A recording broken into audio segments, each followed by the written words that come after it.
The plagues of Egypt. 7 days passed, and still Pharaoh would not release the Israelites.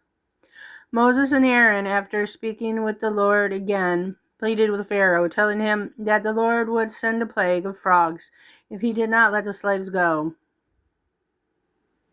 But Pharaoh did not listen, so the next day Aaron held his wooden staff over the Nile, as God had commanded, and suddenly a great croaking sound came from the river. An army of frogs emerged from the waters, hopping out in their thousands up the banks and over the land, covering it like a shiny green carpet. They swarmed everywhere, even into Pharaoh's palace. As the guards watched in horror, they jumped by Pharaoh's feet and on his throne. This was too much, and Pharaoh called Moses and Aaron, saying, "Pray to the Lord to take the frogs away from me and my people. I will let your people go to offer sacrifices to the Lord." The Lord heard, and the frogs died instantly. They were swept up and piled into heaps that rotted in the sun. But Pharaoh broke his word and did not release the Israelites. So Aaron struck his staff on the ground once more, as God had told him. The dust turned into millions of gnats, which took off in a cloud, biting any Egyptian man, woman, or child they could find. Pharaoh's magicians went to him, sweeping the dreadful insects away, and said, "This is the finger of God." But although he had been bitten badly himself, Pharaoh would not release the Israelites. Then Moses went to Pharaoh again, telling him that the Lord would send a swarm of flies next.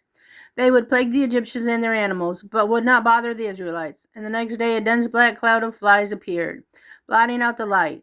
At this, Pharaoh relented and said to Moses and Aaron, "Go sacrifice to your God here in this land." But Moses replied, "No, the sacrifices we offer to the Lord our God would be detestable to the Egyptians. We must make a 3-day journey into the desert to offer our sacrifices there." Pharaoh agreed, and the flies died immediately. Again, Pharaoh went back on his word, and so the Lord sent a terrible disease that killed all the Egyptians' livestock.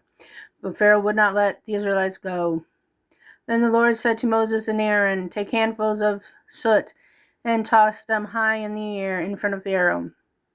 It will drop as fine as dust all over Egypt and give everyone terrible boils."